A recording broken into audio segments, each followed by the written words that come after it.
Mass man Chinnaiah. ಧರ್ಮಸ್ಥಳದ ಅನ್ನಪೂರ್ಣದಲ್ಲಿ ಊಟ ಮಾಡ್ತಾ ಇದ್ದ ಚಿನ್ನಯ್ಯ ಊಟ ಪಾರ್ಸಲ್ ತೆಗೆದುಕೊಂಡು ಹೋಗ್ತಿದ್ದ ಮಾಸ್ ಮ್ಯಾನ್. ದಿನನಿತ್ಯ ದೇವರ ಪ್ರಸಾದ ತಿಂದು ನೋಡಿ ಏನ್ ಪರಿಸ್ಥಿತಿ. ಮಾಸ್ ಮ್ಯಾನ್ ಚಿನ್ನಯ್ಯ ಮಾಡಿದ ಕೆಲಸದಿಂದ ಬೇಸರ. 40ರಿಂದ 50 ವರ್ಷಗಳಿಂದ ನಿರಂತರ ಕೆಲಸ ಮಾಡ್ತಿದ್ದೇವೆ.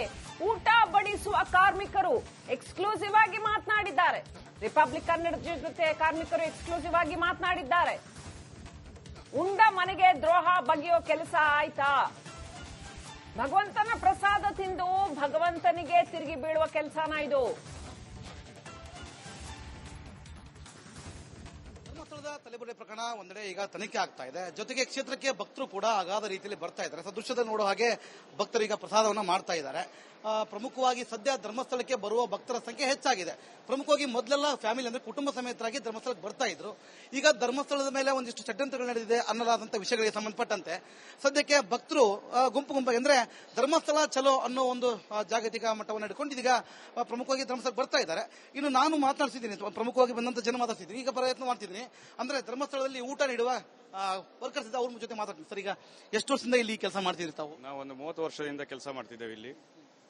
ಇಲ್ಲಿ ಬಂದ ಭಕ್ತಾದಿಗಳಿಗೆ ಏನ್ ಬೇಕು ಅಂತ ವ್ಯವಸ್ಥೆ ನಾವು ಮಾಡ್ತೀವಿ, ಯಾವುದೇ ತೊಂದರೆ ಇಲ್ಲದೆ. ಯಾಕಂದ್ರೆ ಇಲ್ಲಿ ಬಂದ ಭಕ್ತಾದಿಗಳು ಎಲ್ಲ ನಮ್ಮ ದೇವರದ್ದು ಇಲ್ಲಿಂದ ಏನು ಅವರು ಹರಕೆ ಹೊತ್ಕೊಂಡು ಬರ್ತಿದ್ದಾರೆ, ಅದು ತೀರ್ಬೇಕಂತೇಳಿ ಬರ್ತಾರೆ. ದೇವ್ರ ದರ್ಶನ ಸಿಗ್ಲಿಲ್ಲ ಅಂದ್ರೂ ಇಲ್ಲಿ ಊಟ ಮಾಡಿದ್ರೆ ನಮಗೆ ಅದೇ ತೃಪ್ತಿ, ಅದೇ ದರ್ಶನ ಅಂತೇಳಿ ಬಂದು ಊಟ ಮಾಡಿ ಹೋಗೋರು ಇರ್ತಾರೆ. ಹಾಗಾಗಿ ಅವ್ರನ್ನು ನಾವು ಭಕ್ತಾದಿಗಳನ್ನ ಒಂದು ದೇವರ ರೂಪದಲ್ಲಿ ಕಾಣ್ತೇವೆ ಬಂದವ್ರನ್ನ.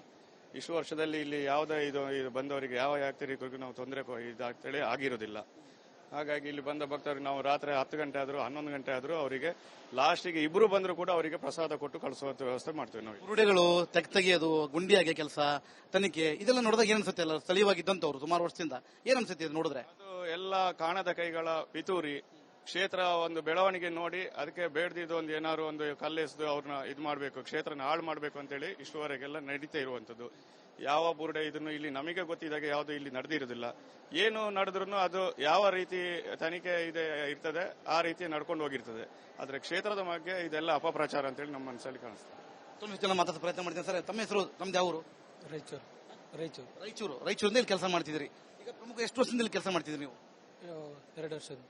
ಈಗ ಇಲ್ಲೊಂದಿಷ್ಟು ಘಟನೆಗಳ ಬಗ್ಗೆ ಹೇಳ್ತಾ ಇದಾರೆ, ನೀವು ನಂಬ್ತೀರಾ ಅದನ್ನೆಲ್ಲ? ನಂಬುದಿಲ್ಲ. ಏನ್ ಹೇಳಕ್ ಇಷ್ಟಪಡ್ತೀರಿ? ಎಲ್ಲ ಸುಳ್ಳು ಸುದ್ದಿ ಅಂತ ಹೇಳಿ.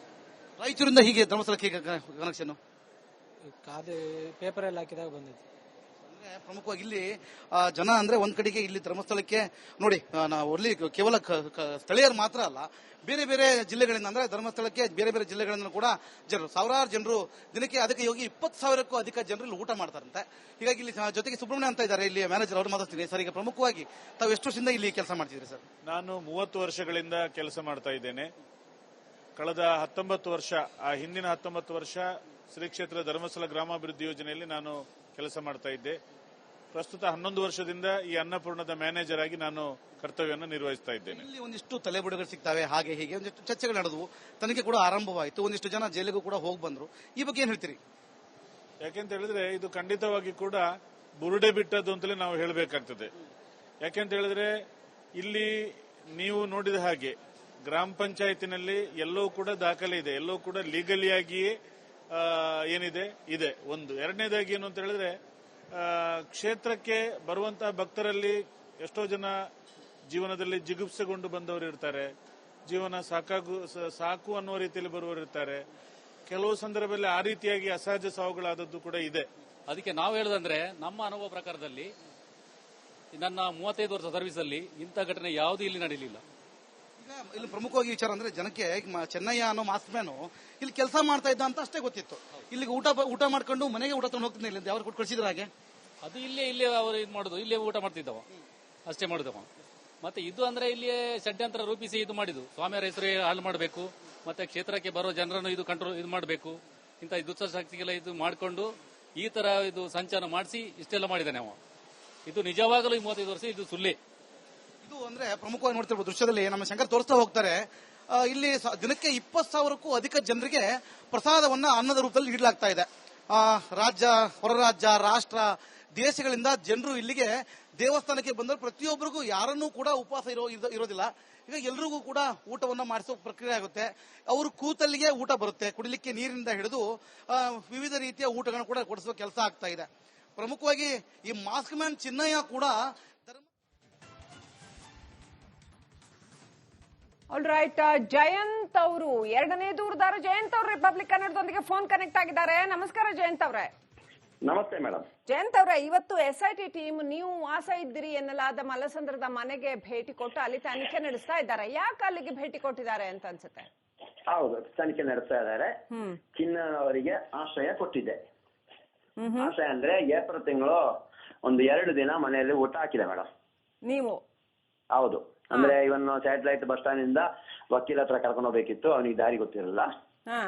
ಅಲ್ಲಿ ಬಂದಿದ್ದ, ಅಲ್ಲಿಂದ ನಾನು ಕರ್ಕೊಂಡು ಹೋದೆ. ವಕೀಲ ಹತ್ರ ಬಿಟ್ಟು ಆನಂತರ ಅವರಿಗೆ ರೂಮ್ ಮಾಡಿಕೊಡ ಅಂತ ಹೇಳಿದ್ರು. ರೂಮ್ ಮಾಡಿಕೊಡ ಅಂತ ಹೇಳುವಾಗ ನಾನು ಈ ವಿಷಯ ಗೊತ್ತಾಗ ಅನಿಸ್ತೆ, ಇನ್ನು ರೂಮ್ ಮಾಡಿದ್ರೆ ತುಂಬಾ ಡೇಂಜರು, ಅದಕ್ಕೋಸ್ಕರ ಇಲ್ಲ ನಾನೇ ಮನೆಗೆ ಕರ್ಕೊಂಡು ಹೋದ್ನಿ ಅಂತ ಹೇಳಿದೆ. ಹಂಗ ಕರ್ಕೊಂಡು ಹೋಗಿ 2 ದಿನ ವಕೀಲ ಹತ್ರ ಇದರ ಕೇಸ್ ಫೈಲ್ ರೆಡಿ ಮಾಡ್ಬೇಕಿತ್ತು, ಅದಕ್ಕೆ ಕರ್ಕೊಂಡು ಹೋದೆ, ಕರ್ಕೊಂಡು ಬಂದೆ ಮೇಡಮ್. ಆನಂತರ 2 ಸರಿ ಬಂದಿರ ಅಂತ ಅದು ಗೊತ್ತಿರಲಿಲ್ಲ ನನಗೆ. ಲಾಸ್ಟಿಗೆ ಮೇ ತಿಂಗಳಲ್ಲಿ ಡೆಲ್ಲಿ ಹೋಗ್ಬೇಕಿತ್ತು. ಆ ಸಂದರ್ಭದಲ್ಲಿ ಇವ ಬಂದ ನಂತರ ಇವನೊಟ್ಟಿಗೆ ಡೆಲ್ಲಿಗೆ ಹೋದೆ ನಾನು. ಡೆಲ್ಲಿಯಿಂದ ತಿರ್ಗಾ ಬಂದೆ. ಯಾವ ಡೇಟ್ ಅಲ್ಲಿ ಇದೆಲ್ಲ ನಡೆದಿದ್ದಂತ ಹೇಳಿ? ಮೇ 2ನೇ ತಾರೀಕು ಡೆಲ್ಲಿ ಹೋಗಿರೋದು ಮೇಡಮ್. ಮೇ 2ನೇ ತಾರೀಕು ಡೆಲ್ಲಿಗೆ ಹೋದ್ರಿ? ಹೌದು ಮೇಡಮ್. ಚಿನ್ನಯ್ಯ ನಿಮ್ಮ ಮನೆಯಲ್ಲಿ ಎಷ್ಟು, ಯಾವ ಡೇಟ್ ಇಂದ ಯಾವ ಡೇಟ್ ಅಂದಾಜು? ಅದು ಏಪ್ರಿಲ್ ತಿಂಗಳ ಸ್ಟಾರ್ಟಿಂಗ್ ಬಂದಿದ್ದ. ಆ ನಂತರ ನೆಕ್ಸ್ಟ್ ಬರುವಾಗ ಒಂದು ಲಗೇಜ್ ಇಟ್ಕೊಂಡು ಬಂದಿದ್ದ. ಅದನ್ನ ಹಿಡ್ಕೊಂಡು ನಾನು ಸುಪ್ರೀಂ ಕೋರ್ಟ್ ಹೋಗ್ಬೇಕಂತ ಹೇಳಿ ಇವರಟ್ಟು ಹೋಗಿರೋದು ಒಂದು ತಪ್ಪು ಮಾಡಿದೀನಿ ಇವಾಗ. ಮತ್ತೆ ಇವತ್ತು ಹೇಳ್ತಾ ಇದೀನಿ, ಯಾವುದೇ ಲ್ಯಾಬಿನ್ ತರ್ಲಿಕ್ಕೆ ಹೋಗಿಲ್ಲ, ಯಾವುದೇ ಭೂಮಿ ತೆಗೆದ ಮುನ್ನೆಲ್ಲ ತಮ್ಮ ಮೀಡಿಯಾದೆಲ್ಲ ತೋರಿಸ್ತಾ ಇದಾರೆ, ಕಾಣಿಸ್ತಾ ಜಯಂತ್ ಅಲ್ಲಿ ಇಳ್ದ ಇಲ್ಲಿ ಇಳ್ದ ಅಂತ ಯಾವುದೂ ಇಲ್ಲ ಮೇಡಮ್. ಇದಕ್ಕೆ ಬೇಕಾದ್ರೆ ಯಾವುದೇ ಶಿಕ್ಷೆ ಕೊಟ್ಟರು ನಾನು ತಗೊಳ್ಳಿಕ್ಕೆ ರೆಡಿ. SIT ಆಫೀಸ್ ಹತ್ರನೇ ಇದ್ದೀನಿ ಇವತ್ತು. ನೀವು ಹೋಗ್ತಾ ಇದ್ದೀನಿ, ಬೆಳ್ತಂಗ ಠಾಣೆಗೆ ಹೋಗ್ಬೇಕು, ಆದ ಪಕ್ಕ ಇದ್ದೀನಿ. ಯಾವ ಬೇಕಾದ್ರೂ ತನಿಖೆ ಕರೆದು ನಾನು ಹೋಗ್ಲಿಕ್ಕೂ ರೆಡಿ ಇದ್ದೀನಿ ಮೇಡಮ್. ಓಕೆ. ಈಗ ಆ ತಲೆಬುರುಡೆ ಒಂದು ಏನು ಸಿಕ್ಕಿತ್ತಲ್ಲ, ನೀವು ಅದನ್ನ ಸುಪ್ರೀಂ ಕೋರ್ಟ್ಗೆ ಕೊಡ್ಲಿಕ್ಕೆ ಹೊರಟಿದ್ರಾ ಅಥವಾ ಏನದು? ಮೇಡಮ್, ಸುಪ್ರೀಂ ಕೋರ್ಟ್ಗೆ ನಾನು ಒಂದು ವಿಷಯ ಮಾಡ್ತೀನಿ. ಸುಪ್ರೀಂ ಕೋರ್ಟ್ ಹತ್ರ ಹೋಗಿ ಕೋರ್ಟ್ ಒಳಗೆ ಹೋಗ್ಲಿಕ್ಕೆ ಆಗ್ತಾ ಇಲ್ಲ, ಆ ಹೊರಗೆ ನಿಂತಿರ್ಬೇಕಾದ್ರೆ ಫೋಟೋ ಕಳ್ಸಿಕೊಡ್ತೀನಿ. ನಾನಾಗಿ ನಂದು ಮಾತ್ರ ಒಂದು ಸೆಲ್ಫಿ ತೆಗೆದಿರೋದು. ಗೊತ್ತಾಗ್ತಲ್ಲ, ಫೋಟೋ ತೆಗೆದು ಯಾವಾಗ ಏನು ಎಂಬುದೆಲ್ಲ ಗೊತ್ತಾಗ್ತಲ್ಲ. ಯಾವ ಫೋಟೋ? ಯಾವ್ದು ಸರ್ವೋಚ್ಚ ನ್ಯಾಯಾಲಯ, ಸುಪ್ರೀಂ ಕೋರ್ಟ್. ಅದ್ರ ಬ್ಯಾಂಕ್ ಒಂದಿತ್ತು, ಬರೋಡಾ ಬ್ಯಾಂಕ್ ಅಂತ ಕಾಣುತ್ತೆ, ಅಲ್ಲಿ ನಿಂತು ನಾನು ಸೆಲ್ಫಿ ಫೋಟೋ ತೆಗೆದಿದೆ. ಅದು ಬೇಕಾದ್ರೆ ನೀವು ಕೋರ್ಟ್ಗೆ ಹೋಗಿದ್ರಾ? ಸುಪ್ರೀಂ ಕೋರ್ಟ್ ಕೊಡ್ಬೇಕು ಅಂತಾನೆ ಹೋಗಿದ್ರಾ? ಸುಪ್ರೀಂ ಕೋರ್ಟ್ ಅಂದ್ರೆ ಆ ಗೇಟ್ ಇಂದ ಒಳಗೆ ಬಿಟ್ಟಿಲ್ಲ, ಕಾರಲ್ಲೇ ಇತ್ತು. ಅಲ್ಲಿಂದ ಅದರೊಂದು ಆದೇಶ ಬಂದ್ರೆ ಅವರಿಗೆ ದಾಖಲೆ ಬೇಕಂತ ಕೇಳಿದ್ರೆ ಕೊಡೋಣ ಅಂತ ಇವರನ್ನ ಮತ್ತು ಸುಜಾತ ಅವ್ರನ್ನ ಕರ್ಕೊಂಡು ಹೋಗಿರೋದು. ಓಕೆ. ಆ ಬುರುಡೆಯನ್ನ ಸುಪ್ರೀಂ ಕೋರ್ಟ್ಗೆ ಕೊಡ್ಬೇಕು ಅಂತ ಚಿನ್ನಯ್ಯ ಅವರನ್ನು ಸುಜಾತ ಅವರನ್ನು ನಿಮ್ಮೊಟ್ಟಿಗೆ ಕರ್ಕೊಂಡು ಹೋಗಿದ್ರಿ ಮೇ 2ನೇ ತಾರೀಕು? ಹೌದು ಹೌದು ಮೇಡಮ್. ಆ ನಂತರ ಏನ್ ಮಾಡಿದ್ರಿ ಆ ಬುರುಡೆನ? ಆಮೇಲೆ ನಂತರ ಅಲ್ಲಿ ಒಂದು ದೇವಸ್ಥಾನ ಇತ್ತು. ಆಮೇಲೆ ನನಗೆ ಬರುವಾಗ ಒಂದು ಸ್ವಲ್ಪ ಭಯ ಇತ್ತು ತರಲಿಕ್ಕೆ, ಅದಕ್ಕೆ ನಾನು ಅದು ತಂದಿಲ್ಲ. ಮತ್ತೆ ಆ ನಂತರ ಇಲ್ಲಿಗೆ SP ಹತ್ರ ಕೊಡೋಕೆ ನನಗೆ ಹೇಳಿದ್ರು ಹೋಗಿ ತನ್ನಿ ಅಂತ ಹೇಳಿದ್ರು. ನಾನು ಹೋಗಿ ಅಲ್ಲಿಂದ ನಾನು ತಂದೆ ಮೇಡಮ್. ತಂದು ಮಹೇಶನ್ನ ಮನೆಯಲ್ಲಿ ಇಟ್ಟಿದ್ದೆ. ಓಕೆ. ನೀವು ಇಷ್ಟು ಕೆಲಸ ನಾನು ಮಾಡಿದೀನಿ, ಇಲ್ಲಂತ ಎಲ್ಲೂ ಹೇಳಲ್ಲ, 100ಕ್ಕೆ 100 ಇಷ್ಟು ಕೆಲಸ ಮಾಡಿದೀನಿ. ಮತ್ತೆ ಮೊನ್ನೆಲ್ಲ ಮಾದಿ ಮೇಲೆ ನಾನು ಸಮಯ ಬರುವ ಹೇಳ್ತೀನಿ ಅಂತ ಅವತ್ತಿಂದ ಹೇಳ್ತಾ ಇದೀನಿ, ಆ ಸಂದರ್ಭ ಅಂತ ಹೇಳ್ತಾ ಇದ್ದೀನಿ. ಸೊ ನೀವು ಆ ಬುರುಡೆಯನ್ನು ತಂದು ಮಹೇಶ್ ತಿಮ್ರೋಡಿ ಅವರ ಮನೆಯಲ್ಲಿ ಇಟ್ಟಿದ್ರಿ? ಹೌದು ಮೇಡಮ್. ಮೊದಲಿಗೆ ಆ ಬುರುಡೆ ಎಲ್ಲಿಂದ ಸಿಕ್ತು ಸರ್ ನಿಮ್ಗೆ? ಅದು ಗೊತ್ತಿಲ್ಲ ಮೇಡಮ್. ಓಕೆ. ನಿಮ್ಮ ಕೈಗೆ ಎಲ್ಲಿಂದ ಸಿಕ್ತು ಅಂತ ನಿಮ್ಗೆ ಗೊತ್ತಿಲ್ಲ? ಅಲ್ಲ, ನನಗೆ ಗೊತ್ತು. ಅದು ನನಗೆ ಕೊಟ್ಟಿರೋದು ಯಾರು ಭೀಮ ಇದಲ್ಲ, ಭೀಮನೆ ಕೊಟ್ಟಿರೋದು ಬ್ಯಾಂಗ್ಳೂರಲ್ಲಿ. ನನ್ನ ಮನೆಗೆ ತಂದು ಅವನ ಫೋಟೋ ತೆಗೆದು ಕಳಿಸ್ಬೇಕಿತ್ತು ಮೇಡಮ್. ಇವತ್ತೊಂದ ನಂತರ ವಕೀಲರಿಗೆ ಒಂದು ಫೋಟೋ ತೆಗೆದು ಕಳಿಸ್ಬೇಕಿತ್ತು. ಅಂದ್ರೆ ಸುಪ್ರೀಂ ಕೋರ್ಟ್ ವಕೀಲಿಗೆ ಕಳಿಸ್ಬೇಕಂತ ಹೇಳಿ ಇವನ್ನ ಫೋಟೋ ತೆಗಿಸಿ ಅಂತ ಹೇಳಿದ್ರು. ಅದಕ್ಕೆ ಇಟ್ಬಿಟ್ಟು ಫೋಟೋ ಇದೆ, ಅಲ್ಲಿಂದ ಗೊತ್ತಾಗಿರೋದು ಇಷ್ಟೆಲ್ಲ ಬುರುಡೆ ಇದೆ, ಇಷ್ಟೆಲ್ಲ ಬುರುಡೆ ಕಥೆ ಇದೆ ಅಂತ. ಓಕೆ, ಸುಪ್ರೀಂ ಕೋರ್ಟ್ಗೆ ತಾನೆ, ಓಕೆ ಆರಾಮಾಗಿ ತಗೊಂಡು ಹೋಗೋಣ, ತಗೊಂಡು ಹೋಗಿ ಬೇಕಾ ಕೊಡೋಣ ಅಲ್ಲಿ ಕೇಳುವಾಗ ಅದಕ್ಕೆ ತಗೊಂಡು ಹೋಗಿರೋದು. ಆದಷ್ಟು ಯಾವುದೇ ದೇವಸ್ಥಾನ ಇವಾಗ ಎಲ್ಲರೂ ಒಂದೊಂದು ಕಡೆಯಿಂದ ಷಡ್ಯಂತ್ರ ಹೇಳ್ತಾರಲ್ಲ, ಬಿಲ್ಕುಲ್ ಷಡ್ಯಂತ್ರ ಅಂತ ಒಂದು ಕೆಲಸ ಮಾಡಿಲ್ಲ. ಅದಕ್ಕೆ ನಾನು ತನಿಖೆ ಮಾಡಿ 2 ಮೊಬೈಲ್ ಇದೆ, ಯಾವುದೇ ಒಂದು ಕರೆ ಮಾಡಿರೋದು ಸಮೇತ ಡಿಲೀಟ್ ಮಾಡಿಲ್ಲ, ಎಲ್ಲ ಇದೆ. 2 ಮೊಬೈಲ್ ತಗೊಂಡು ಹೋಗಿ ಕೊಡ್ಬೋದು. ಈಗ ಕೂತಿಲ್ಲ ನಾನು, ಅಂದ್ರೆ ಸತ್ಯ ಬರುವಾಗ ನ್ಯಾಯಕ್ಕೋಸ್ಕರ. ಅಂದ್ರೆ ಈ ಸ್ವಾಮೀಜಿ ಹತ್ರ ಹೋಗಿರೋದು ಇಂಥ ದೊಡ್ಡ ವಿಷಯ ಆಗ್ತಾ ಗೊತ್ತು.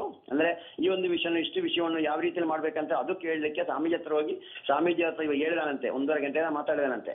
ಯಾವ ಸ್ವಾಮೀಜಿ ಹತ್ರ? ಸ್ವಾಮೀಜಿ ಹೇಳ್ತಾರೆ ಮೇಡಮ್. ಅದು ಯಾರು ಸ್ವಾಮೀಜಿ? ಓದವ್ರು ಹೇಳ್ಬೇಕು, ನಾನು ಹೇಳ್ಬಾರ್ದು ಮೇಡಮ್.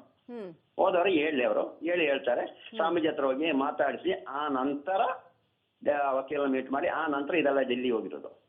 ಅಂದ್ರೆ ಇಲ್ಲೇ ಪ್ರಭಾವಿ ವ್ಯಕ್ತಿಯ ಮುಂದೆ ಯಾವುದೇ ಇವಾಗ ತಮಗೆ ಗೊತ್ತಿರ್ಬೋದು SP ಕೊಟ್ಟರು ಏನು ಕಂಪ್ಲೇಂಟ್ ತಗೊಂಡಿಲ್ಲ, ಆಮೇಲೆ SIT ಆದ ನಂತರ ಇದೆಲ್ಲ ಆಗ್ತಾ ಇರೋದು, ಅಷ್ಟು ಪ್ರಭಾವ ಇದೆ ಅಂತಲೂ ಗೊತ್ತು. ಆವಾಗ ಯಾವ ಹೆಜ್ಜೆಯಲ್ಲಿ ಹೋಗ್ಬೇಕಂತ ಹೇಳಿ ಸ್ವಾಮೀಜಿ ಅವರಿಗೆ ಮಾತಾಡಿಸಿ ಆ ನಂತರ ಮುಂದಕ್ಕೆ ಹೋಗಿರೋದು ಮೇಡಮ್. ಓಕೆ, ನೀವು ಹೋಗಿದ್ರಾ ಸ್ವಾಮೀಜಿ ಅವ್ರನ್ನ ಭೇಟಿ ಮಾಡಕ್ಕೆ? ಇಲ್ಲ ನಾನು ನನಗೆ ಸಿಕ್ಕಿರೋದೇ ಹೇಳಿದೆ ಮೇಡಮ್, ಏಪ್ರಿಲ್ ತಿಂಗಳಿಂದ ಮಾತ್ರ ಒಂದು ಪರಿಚಯ. ಅದಕ್ಕೂ ಮೊದಲೇ ಸ್ವಾಮೀಜಿ ಅವ್ರನ್ನ ಭೇಟಿ ಮಾಡಿದ್ರು? 1 ವರ್ಷ ಹಿಂದೆ ಅಂತ ಹೇಳಿದ್ರು. 1 ವರ್ಷದ ಹಿಂದೆನೆ, ಅಂದ್ರೆ 2022 2023 ಇದೆಲ್ಲ ಪ್ಲಾನ್ ಆಗಿದೆ ಅಲ್ಲಿ ಅವ್ರ ಹತ್ರ ಹೋಗ್ಬೇಕು ಅಂತ ಸ್ವಾಮೀಜಿ ಅವ್ರ ಹತ್ರ? ಪ್ಲಾನ್ ಅಂತ ಇನ್ನೂ ಹೇಳ್ತೀನಿ ಮೇಡಮ್, ಪ್ಲಾನ್ ಅಂದ್ರೆ ಷಡ್ಯಂತ್ರ ಪ್ಲಾನ್ ಅಲ್ಲ, ಸತ್ಯ ಹೊರ ತರಲಿಕ್ಕಿರುವ ಪ್ಲಾನ್ ಮಾಡ್ತಾ ಇದ್ರು. ಯಾವ ರೀತಿಯಲ್ಲಿ ದೂರು ಕೊಟ್ಟರೆ ಆಗ್ಬೋದು, ಯಾವ ರೀತಿಯಲ್ಲಿ ಇದನ್ನು ತನಿಖೆ ಮಾಡಿಸಬಹುದು, ಸತ್ಯ